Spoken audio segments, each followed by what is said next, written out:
नमस्कार, आप देख रहे हैं क्राइम 24 आवर्स और मैं हूं आपके साथ ज्योतिका। आइए रुक करते हैं खबर की ओर। गुजरात राज्य में महिलाओं पर अत्याचार के मामले बढ़ते जा रहे हैं। वहीं अहमदाबाद शहर में एक ऐसा ही मामला सामने आया।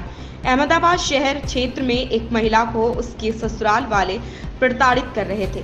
इस महिला के पति की मौत के बाद ससुराल वाले उसे शारीरिक और मानसिक रूप से प्रताड़ित करने लगे, इसलिए महिला अपनी मां के साथ रहती थी।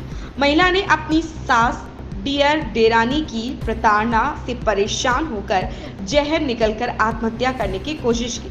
फिलहाल महिला की 16 सिविल अस्पताल में इलाज चल रहा है। आखिरकार महिला ने पुलिस स्टेशन में शिकायत की, कोई समाधान नहीं था, एक मांग की गई है। હિનાબેન, તમે જે શું ઘટના બની અને કેવો ન્યાયની અપેક્ષા રાખો છો? હું મારા સાસરીમાં ગઈ હતી, મારા બાબાને લઈ. તો મારા સાસરીવાળા જતી રહી અને એમના મોટા થઈ એમના ભાભી બધાએ મને એમ કીધું કે તારે જે નથી રહેવાનું છે. મારા હસબન્ડના મળ્યા પછી હું કહી હતી કે મને આમ વિશ્વાસ હતો કે એ લોકો મને રાખશે એમ. મારા સાસુ સસરા ભાભીઓ બધા એ લોકો બધાએ મને મારા અત્યારે હાલમાં મારા નાનો છોકરો એમ કહે છે કે મારા પપ્પા ઘરે આવશે, મારા પપ્પા ઘરે આવશે. કેટલા દિવસથી તમે દાખલ છો? 4 દિવસ. અને દવા પીધી કે ઘરે પીધી કે ગાડીમાં પીધી, ક્યાં પીધી? મારા હસબન્ડના ઘરે. દવા પીવાનું કારણ શું? અને એ લોકોએ કરવાના પૈસા દીધી, મારા છોકરાને ન્યાય ના આપવો, મારા હસબન્ડનો જે ન્યાય છે મારા જોઈએ.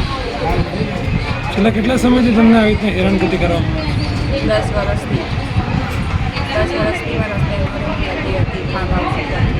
મારા હસબન્ડના મળી ગયા પછી હું મારા સાસરીમાં ગઈ હતી. એ લોકોએ મને ના રહેવા દીધી. એ લોકોએ મારી લીધી કરી. મારા જેઠી, મારા મોટા ભાભી કઈ બધાએ પણ મારેલી. સાસુ સસરા. તમે ફરિયાદ નોંધાવી? હા. બેન, તમે અલગ અલગ અરજીઓ કરી છે, મુખ્યમંત્રીને કરી, ગૃહમંત્રીને કરી, પોલીસ કમિશનર કરી, હજી સુધી ત્યાંથી કોઈ જવાબ મળ્યો તો તમને? ના, નથી મને. આખું ડિટેલમાં કોણ કરે? નથી મને. મેં બધી જગ્યાએ અરજીઓ કરી પણ ક્યાં ક્યાં અરજીઓ કરી? ક્યાં અરજીઓ કરી અને શું એનો પ્રતિસાદ મળ્યો? લાખોડિયા, મહિલા ક્રાઇમમાં બધી પણ કોઈ જવાબ નથી આવ્યો. પોલીસ અધિકારીને પણ દબાણ કરવામાં આવ્યું? આ પોલીસવાળા આવ્યા હતા નિવેદન લેવા માટે મારું. અને મેં એમ કીધું કે હું ફાર્મ હાઉસ ઉપર રહેતી હતી. તો પોલીસવાળાએ એમ કીધું મારા ઘરનું એડ્રેસ નથી દીધું. અત્યારે તમે ક્યાં છો? અત્યારે મારા મમ્મીના ઘર કયા વિસ્તારમાં? લાખોડિયા. અત્યારે હાલમાં જે આ દવા પીવાની તમારી સાથે જે ઘટના ઘટી આની સિવાય તમે કીધું કે આગલા 10 વર્ષથી આ તમને તકલીફ પડે છે, બીજા કઈ કઈ રીતે તમને હેરાન કરવામાં આવે છે? માનસિક ત્રાસ આપતા હતા મને. મારા હસબન્ડ માનસિક ત્રાસ આપતા હતા. એમને ઘરમાંથી કાઢી મૂક્યા હતા. આ બધી રીતના એ મરી ગયા હોય તો એમને મારી નાખ્યા છે. શું મને નથી. બેન, તમે અરજીમાં ઉલ્લેખ કર્યો છે કે હું મારા પતિ જોડે જઉં છું, ત્યાં કાપોડા સુધી તમે જોડે ગયા, પછી ત્યાંથી છૂટા પડ્યા. એ છૂટા પડવાનું રીઝન શું? એમને મને એમ કીધું કે હું જઉં છું કેનાલમાં ફરવા માટે. મેં કીધું એમ કે ઘરેથી મને માનસિક ત્રાસ બધા બહુ ચાલે છે. તો મેં કીધું કે મને જોડે રહેતા છે. મને કે કોઈ યોગી રહે તને લેવા આવું છું પાછું. એમ કરીને લઈ ગયા. પછી સામેથી તમે અરજીમાં ઉલ્લેખ કર્યો છે કે સામે વાળા વ્યક્તિ મને ફોન કરીને જાણ કરી. તમારે અગાઉથી જાણ હતી કે તમારા પતિ મરવા જાય છે એવું? ના, સામેવાળાએ મને એમ કીધું મારા ઘરે આવી કે અમારો છોકરો કેનાલમાં પડી ગયો. એના મોટા ભાઈએ મને ધમકી બી આપી કે અમારો ભાઈ જીવતો હશે કે મરી ગયો હશે તો અમે તને મારી નાખીશું. તો એમને ક્યાંથી ખબર પડી કે અમારો ભાઈ કેનાલમાં પહેલાંથી જ પડી ગયો છે એમ.